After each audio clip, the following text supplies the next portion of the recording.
So let's start out first on starters. Jake, who's got the edge? Is it the Astros or is it the Phillies? Well, when you line up the first three, and I'm including Ranger Suarez in this because you saw what his makeup is. He got out of some big jams in Atlanta, and he pitched really well versus the Padres, and he came in and got the last few outs in a big situation. He pitched great towards the last half of the season, too. So top three games for me, pound for pound, that's a heavyweight fight. Where I go advantage Houston is the depth. When you're talking about Christian Javier, you're talking about Urquidy and Garcia, relish to your bullpen after what they're featuring up top. I think Philly has that, but when you start going Falter, Syndergaard, they're not as stretched out, not as capable of taking over a game. Advantage Houston.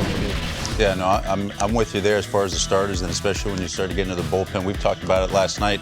You have guys that are real guys with tremendous success in the postseason that haven't sniffed any innings at all for the Astros. Yeah, Ryan Stanek. Right, and I mean, so when you look at their overall depth, from Justin kind of leading the charge all the way down through their bullpen, it's kind of hard to match up to. I mentioned this with your ties to Detroit. Remember when the Pistons beat the Lakers?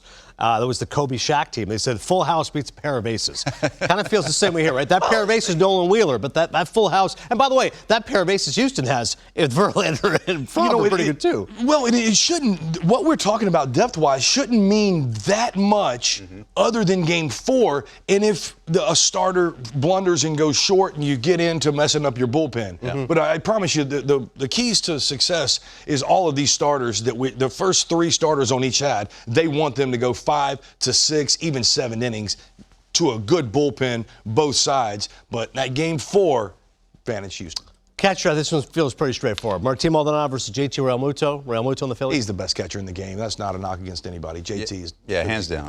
I mean, he's come up with some huge hits. He's been great for the Astros in his postseason career with Houston, and does a great job behind the plate. Tremendous defender.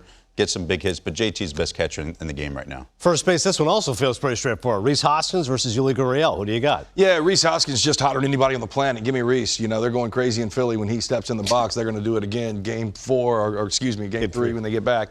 Rhys Hoskins. Gurriel's been great. Again, this is tit for tat because this is the World Series, and neither one of these teams get there without great players on either side. Gurriel struggling in the season.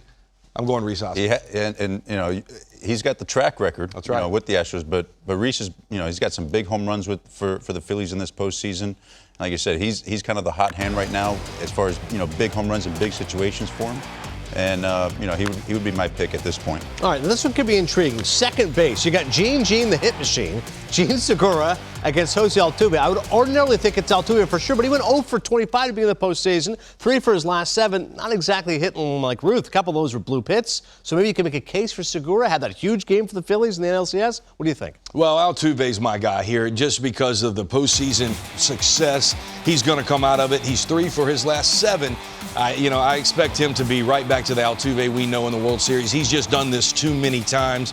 Starting in Houston, he's comfortable.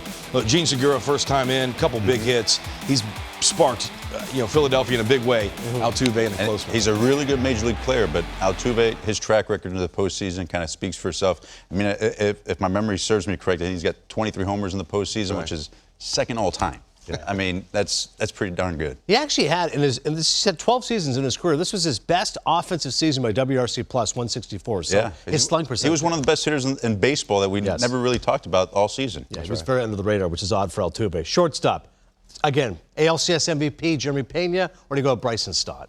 It's the MVP, Pena. There's big hits. You saw Game 4 there, 3-run homer off Cortez to climb back in. The big homer in Seattle.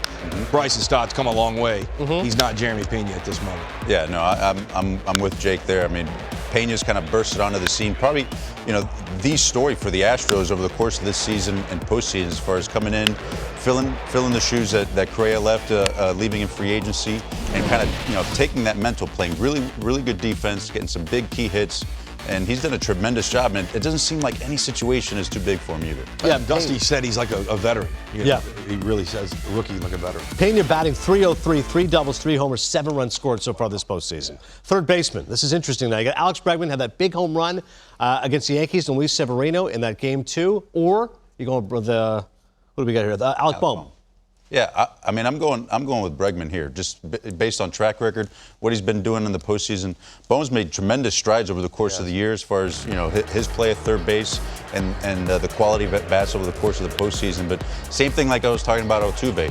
Bregman's got, I think, the most homers by a third baseman in the history of the game in the postseason. So, I mean, the track record right there is kind of something I've been looking at that is giving them the advantage. Well, they won 4 games versus the Yankees, 2 game-winning hits. Alex Bregman. The Phillies are lost without Bohm and his contributions.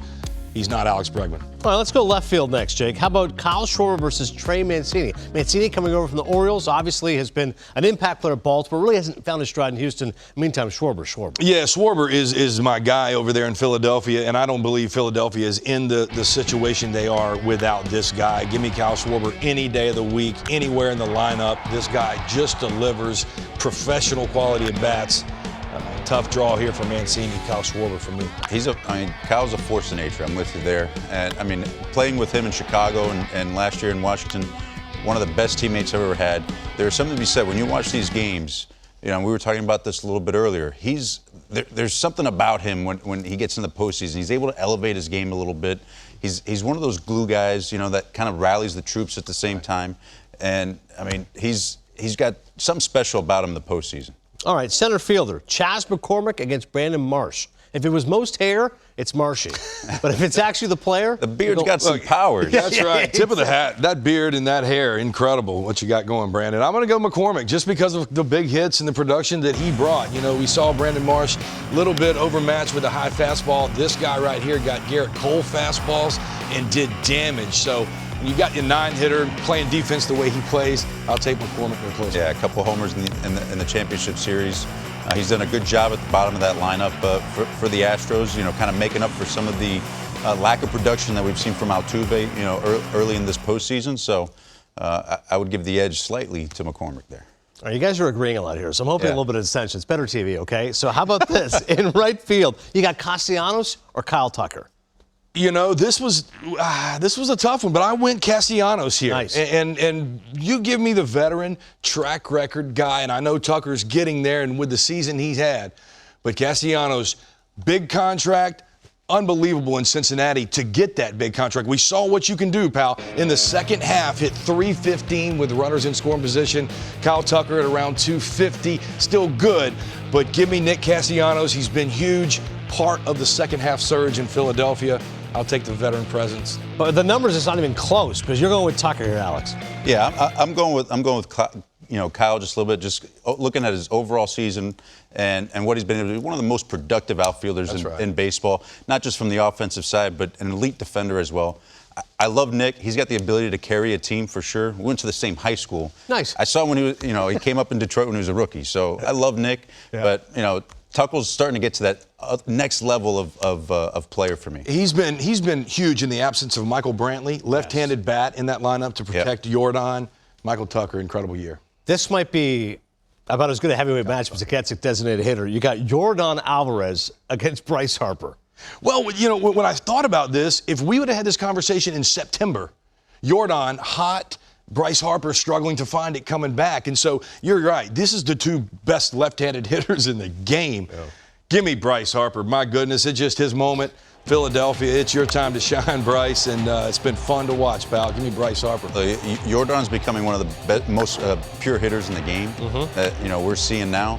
But, I mean, just put up Bryce's slash line in this postseason. That's all you got to know. Hitting .419, .444 on base, .907 slug. Yeah, get out of here. That's top 5 all time right now. If they end up pulling it off, this could go down as a legendary performance for Bryce as far as the postseason is concerned. And lastly, we've got the manager, Dusty Baker. I mean, almost 50 years in baseball, never won a World Series as a manager. Then you got the Canadian, Rob Thompson. Turn around this team. Who you got? This was tough for me, but give me Dusty in an emotional decision. Jake, an emotional decision here. Give me Dusty. I love the way Rob Thompson runs the game. I love Rob Thompson. I love the way he's done with his bullpen. Rob Thompson, manager of the year. Yeah. Dusty Baker, it's time to win one. Give me Dusty. Don't let me down, Alex. Rob Thompson. I'm going with Dusty too. I think a lot of us want to see Dusty do it. I mean, and just like looking at the experience, what Dusty's done over the course of his, incredible career as a manager. Mm-hmm. I mean, you have to give the slight edge just because of that alone. Over 2,000 victories. There's a lot there behind Dusty, a lot of knowledge there, obviously, a lot of experience in the postseason. He's itching to get it done too. 2,093 regular season wins, the most ever for a manager without a World Series title in year number 25. Here's the recap. According to Jake Peavy and Alex Avila, it looks like this. You go around the horn, okay?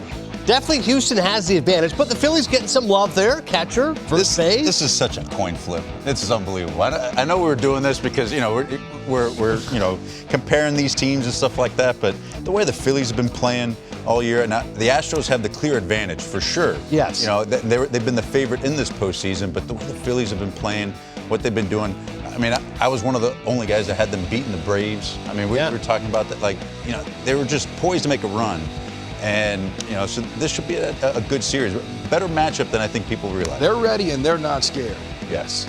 Cardinals, you're like, okay, Braves, fine. But bottom line is this, when it comes to the Phillies, you're telling me there's a chance. That's right. We're channeling Lloyd Christmas.